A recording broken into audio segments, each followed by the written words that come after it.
Alright guys, so here's the review of the IPOSE IX&ADAO 5303. Hopefully I've said that right, not entirely sure how you pronounce it, but that's what I'm going with. So this is actually the version 3 of this watch. I never checked out versions 1 or 2, so I'm not 100% sure what all the changes are between them all. I know one change for sure, but other than that, you'll have to let me know down in the comments what the rest are. So let's quickly go over the packaging and what you get in it, because it is something I've not checked out before and a brand I've not checked out before. So, pretty nice looking hard case with that logo on there. I do like that logo. We've also got it on the tag there as well, along with the IX&ADAO. And then we've got that little tagline they've got, no time like the present. Or in my case, better late than never. So you're probably wondering, what is this I've got next to it? So I'll quickly show you that now. So we've got that logo on there again, does look pretty cool. So this is actually the warranty card, although for some reason it's not filled in, despite me actually buying this during the most recent sale. So it is actually pretty well made, this. And I thought it'd probably make a really good coaster. So that's what I've been using it as. Perfect sizing. Don't know if you're supposed to do that, but that's what I'm doing. But anyway, getting back to it. Let's open this up and show you what's inside. So, just the watch, nothing else, no tools or anything. So, fairly simple. We'll get all this out of the way, and then we'll get right down to the watch. I forgot to mention, it actually came with a free strap as well. Fairly cheap NATO, so nothing special, so I'm not really going to show you that. So now, here is the watch.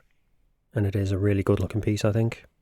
So, if you're not keen on this black dial version, they've got quite a few different ones available. You can get a blue one, you can get different dial styles altogether. I'm not going to go over them all, I'll just leave the link down in the description so you can check them all out. As well as having those different options, you've also got plenty of movement options as well. So you've got 3 different movement options. The PT5000, the SW200, and the movement they're both based on, the ETA 2824. So before we go into any more details on this, let's go over the dimensions first.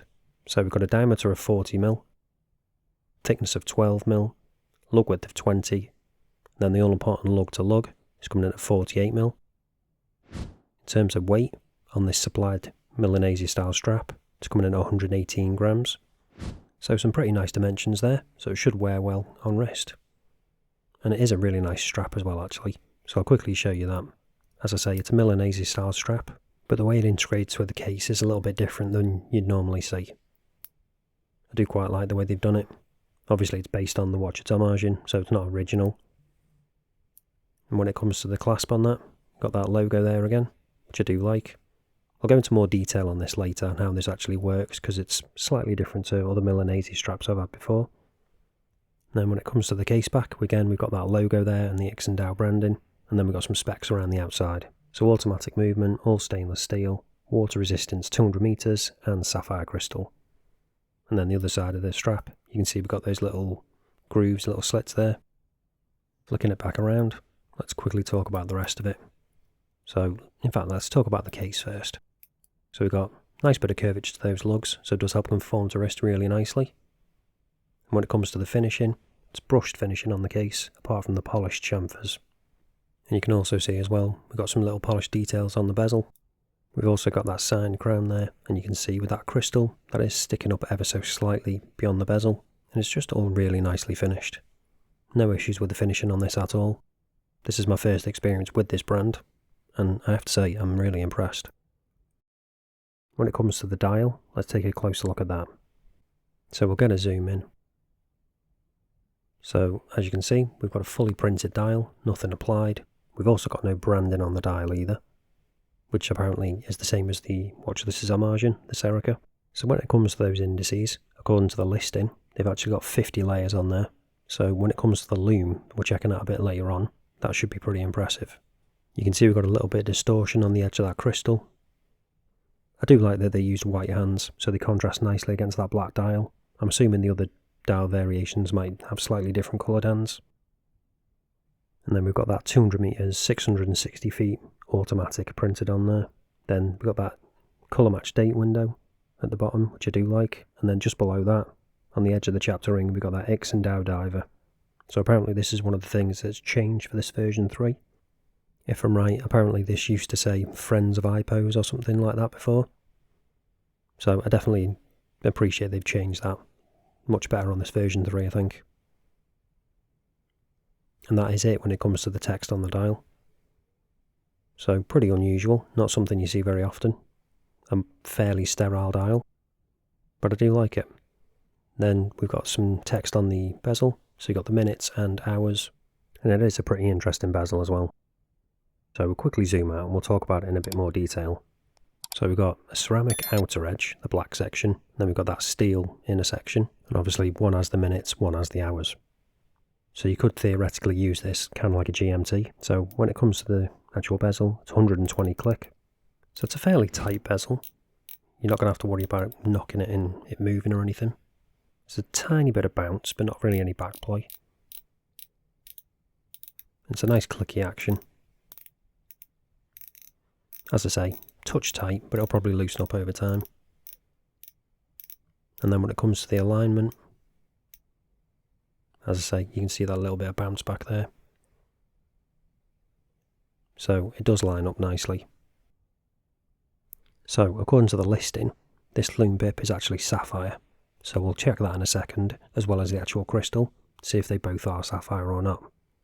And you know how we're going to be testing that? It's with the trusty Diamond Selector 2. So when it comes to the main crystal, yep, that is sapphire. Now let's check out that Lume pip. This might be a little bit fiddly to do. And yes, it is actually sapphire. And yes, it was actually fiddly to do as well. So that is a nice little design touch. Again, I'm not sure if that's what it is on the original watch this is Homage in, but I wouldn't be surprised if it is. If anyone does know, let me know down in the comments though. Or is that something that IX&ADAO have just done themselves? So now, let's talk about the movement on this.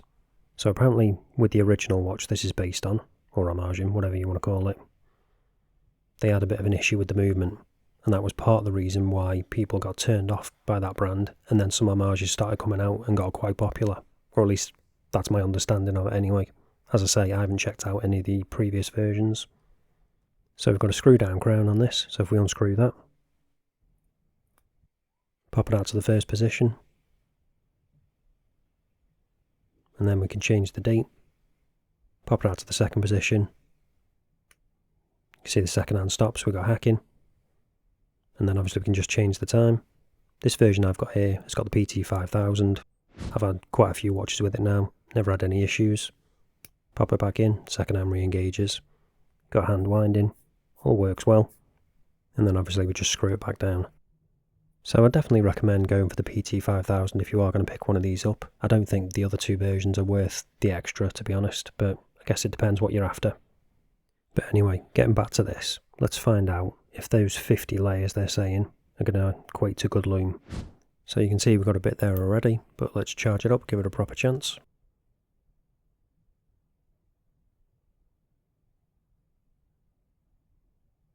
And there we go. So you can see we've got a really good glow of that C3. And it's a really interesting lume profile with the way the dial's laid out. Not something you see all that often. Do like that. And initially, it's looking pretty good. Especially considering it's fully printed dial.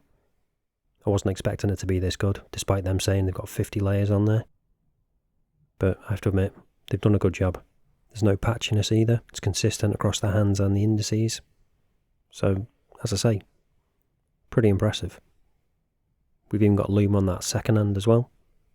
So when it comes to the longevity of it, obviously it's not going to be competing with divers that have got applied indices, but for a fully printed dial, it's definitely better than you'd expect. It's going to perform really well. It might not quite last you all night, but it might get close. So you can see there's still no difference between those hands and those printed indices. They still look basically the same. You'd think it was actually applied indices looking at it just with this. So, as I say, you're not going to have any issues with the lume, despite it being fully printed. So, I said I'd come back to the bracelet and talk about that in a bit more detail, in particular that clasp, because it is a little bit awkward and a little bit different from what I've used before. So the way it works, you can see we've got this little notch bit on the inside of here, so this will slide in, and then those notches on the back of the strap that I showed you earlier will click into place. So it's not infinitely adjustable, you can only adjust it in those little bits, otherwise it will not close. And when you're trying to put this on, it can be a little bit awkward, to try and get it to slide in and stay in without falling off. So I've found the best way to do it is just rest your arm on your leg when you're doing it. That way you don't need to worry about it sliding out and then dropping on the floor or getting broken or anything. So now all it's left to do is show you what it's like on wrist, then we'll go over the pros and cons. And here's what it looks like on my 7-inch wrist. So as I've been saying throughout the video, I think it's a really good looking piece, and it wears really well as well, despite that slightly awkward clasp. But once you've got it on, it's not an issue at all. Getting the right size shouldn't be a problem either. I do like the way they've integrated it with these links, like the little polished details on the case and on the bezel. It just wears really nicely. Those dimensions are really nice dimensions. The fact that you've got that curvature to the case as well just conforms to your wrist. It's just really well proportioned watch, I think. It's not perfect. I do have a few little minor issues with it. The first one being, I would have liked a little bit more AR on it. But I do like that they used clear AR and not blue, as you see with a lot of other AliExpress watches. So that is a plus. Just needs a little bit more of it, I think, though. When it comes to the indices, I would have said I preferred applied indices, but I think it actually works quite well that it's printed on this one. And because of the amount of layers they've got on there, I don't think it really needs the applied indices. But let me know down in the comments what you think about that. But other than that, I think it's a really good watch and I definitely recommend it. And if you are interested in picking one up, link will be down in the description as always. That is an affiliate link, helps support the channel, you don't pay any extra. But that's it for this one guys, thanks for watching and I'll see you in the next one.